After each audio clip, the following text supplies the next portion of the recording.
from diversifying the community to building a community. Over to you, Isabella. Thank you very much. So thank you very much to Nigel and Steve for giving me this opportunity. I'm suffering slightly from intruder syndrome here because whatever little pedagogical research I do has nothing ever to do with transition to university. My personal interest lies more in the area of assessment. And actually also the transition problem does not enter my remit at all because I essentially teach only in the third years. However, I'm also the senior tutor for the neuroscience program at King's. And the senior tutor, I have to interact with students from every year as chair of the staff student liaison committee. And I also have to try and help with welfare and well-being issue the whole of the neuroscience student community from year one onwards. And over the years, I had regularly complaints from our students that were telling me that they didn't really feel that I had an identity as a neuroscientist and that they had absolutely no sense of belonging to the community of neuroscientists at King's. The reason that this started worrying me is because I started reading in the literature that the development of these academic identity and even more development of a sense of belonging has a strong impact on academic achievement and retention of students. And with the increasing attention also to the diversity of our student community, this sense of belonging and identity seem to be particularly important for students from ethnic minority or disadvantaged background. Still, this was sitting in the back of my mind, and I wasn't going to do very much about this until COVID struck. COVID struck, our students were not coming in person on campus.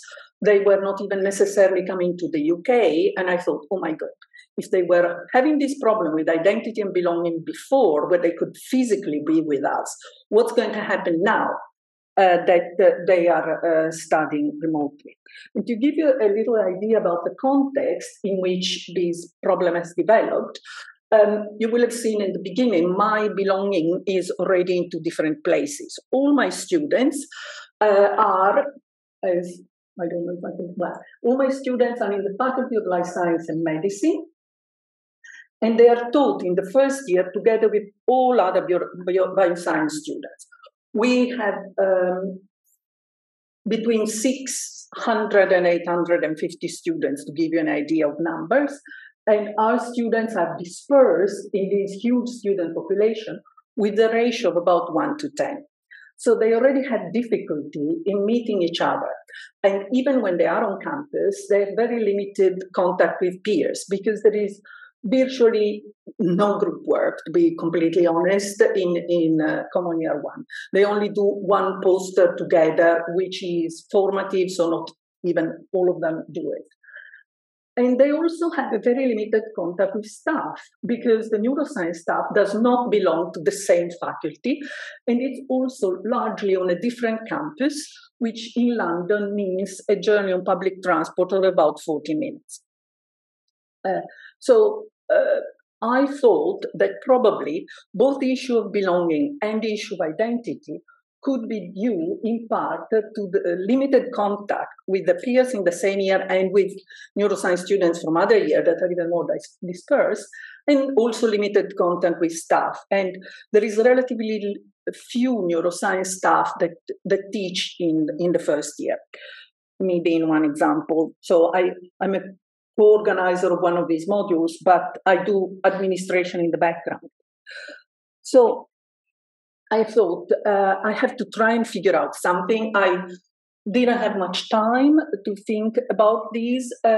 So I thought, okay, they have a problem of interaction with each other. They have a problem of interaction with staff. Why don't I design an intervention that promotes both of these interactions? And also with the students from different years in the attempt to create this community of learning and community of neuroscientists. And the idea that I came up with was to get them to do a project. This, to be completely honest, I did it in the first year of COVID, when some of these students were in Saudi Arabia, some were in Portugal, one was in Beijing. And I divided them in group to engage them in this collaborative project to produce a video that was an interview with the King's neuroscientist of their choice. So in the beginning, I could call these the Meet a Neuroscientist video competition. Then my head of department came with a much better name of Neuro Oscar. And the task was to choose the King's neuroscientist, and I advised them on how to look for them, browsing on our web pages. And anyway, the second and third year students were a bit more familiar with these. I was able to present them because I literally organized it a couple of weeks before the beginning of term, so I didn't have much time. So I prepared an introductory slide to this competition that was presented by my colleagues during the introduction of the neuroscience program.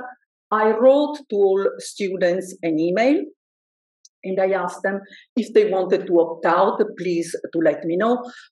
Some of them had to opt out because maybe they were working full time or they had other engagement. 19 students opted out to begin with, out of 90, then a few other dropped out because they actually withdrew from the program. In the end, I divided them in 15 groups that were of 4 to 5 year one students with the help of one second year and one third year student per group. And of the 15 groups, 12 submitted their video. And the prize was minimal financially, £150 to divide. However, there was the element that the winners had these recognized in their year report. So it could be presented as an achievement, as a proof of successful group work, successful digital skills, etc., for their future employment.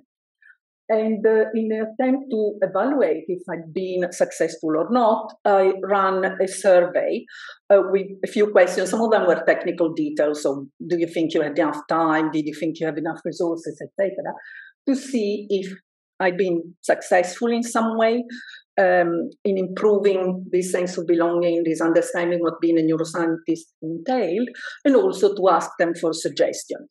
Out of the 60 students that eventually completed the project, 26 answered, and this was open to all, to all neuroscience first year students, and 2 of the students that had not taken part also answered because I asked them that it was important for me to understand what would increase their engagement, if anything. So in terms of the results, from the point of view of their experience, the majority, the overwhelming majority, 90% of the students found the experience interesting, which is good. In terms of the sense of belonging, I'm not quite sure if I can consider this a success, but 45% agree that this helped them to feel part of King's, 35% disagreed, and 20% neither agreed nor disagreed. As I say, these students, none of them was on campus. A number of them had never even visited the campus in their life. So maybe I should already be happy that it's 45%, I'm not sure. In terms of an understanding of what being a neuroscientist means, well, the success was greater because 60% agree and only 20% disagree. And I have to say that their videos were absolutely amazing. The questions that they came up with were very insightful. And I got to know some of my colleagues with whom I worked for maybe 20 years a lot better through having to watch these videos. It was an eye-opener because they asked me really good questions about what had driven them to become a neuroscientist, what were the positives, what were the challenges, on top of asking questions about their research. It was fascinating, I have to say. Do I consider that this was a success? Well, overall, more than half the students seems to have benefited from this. And the survey also had a free text question, and every single one of them told me that this project had to be maintained. But that it should be introduced by me in person, not just a cold email. In person, face-to-face, online, it doesn't matter, but it has to be a person that tells me what the advantages are. It doesn't take any effort to get the year 2 and 3 involved because they see the benefit is with the year 1 that were my target. And maybe I should provide a bit more support. I don't know if I should make it opt-in versus opt-out. I'm not sure. And I have to give them a little bit more time. I did that only, as I say, in 2020 to 2021, 2022, I was too busy. And all my colleagues think it's absolutely a great idea. None of them gave me the slightest bit of help. So it was really time consuming. I don't know if my mental health is compatible with trying again, but the students that are still there that did it tell me, oh, why don't you do it again? We want to be mentored this time. So I have about a couple of weeks to decide what to do. And thank you very much. And if you have any questions, these are some references. And if you have any questions, this is my contact. Thank you. I think that was brutally honest, wasn't it, at the end? Thank you. But great idea. Any questions? I just want to ask a little bit about staff engagement. Did you, were all academic members of staff involved in this and asked to be involved in it, or was it an opt-out situation? And then how did the students pick the member of staff? Okay, so I did inform the staff. Everybody said absolutely fantastic, and then they completely disappeared. Even the jury, in the end, was me. So it's lucky that it wasn't a very important thing because I felt a bit responsible. Me and the students, I allowed the students to vote. So in terms of preparing the students, giving a suggestion, etc., it was me. I only had a little bit of help when they came with technical questions from learning technologies who has since been disposed of. Well, no, I don't know. Oh my God, that sounds And yes, the staff to be interviewed, I told them the students might approach you. Some staff were very available. A group had to ask 5 members of staff because before somebody devoted to them the 20 minutes to half an hour of the interview. So it's challenging. And I think it's because the staff is so remote, they don't feel the students are in any way their responsibility. So it's a fight to create this community of neuroscientists from both sides, to be honest. So, yes. Thank you. We empathise. So I think I was going to ask something very similar to Charlotte with this, because when we've tried anything like this with engagement, we would end up with 15 videos for the same member of staff. It's actually very hard to judge. Did you have that? Was it the same person, member of staff in every video? And that becomes a bonus. Is that a problem on staff time? Well, not quite, but almost. So there were 2 members of staff, Germans. Germans are the best. I'm sorry. The 2 members of staff that had 2 videos were both German. So, and they were fantastic interviewees. And what is really amazing is that because the students had devised a different interviewing strategy, even if it was the same member of staff, there wasn't any repetition, which I found fascinating. But so, yes, altogether there were about 10 members of staff that were being interviewed. With a strong European majority, maybe we are more amenable to being interviewed than the indigenous population. I don't know. Yeah, there were a couple of Greeks. Sure. So, yes, it's challenging. I think there was another. Emma. I just wondered how specific you think this kind of issue of community is to neuroscience, but then you get science. So for the common year 1, it seems to be a very neuroscience specific problem. And I don't know if it has to do with neuroscientists, but no, I think it's partly because historically it's a newer discipline, and it's not a discipline, it's a multidisciplinary discipline. So pharmacologists have a very strong identity, super strong, possibly the strongest in King's. Biochemists, even if our head of biochemistry has been pinched by Leicester, but that is a very strong identity. They have a very long tradition, and they are all based at Guy's campus where the students are. Neuroscientists are remote, and I don't know. But it seems to be, it's only the neuroscience students that complain. I think you probably understand.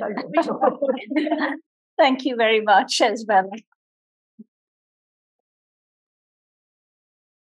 And I'll just handle the last questions which are on the Padlet, if you don't mind.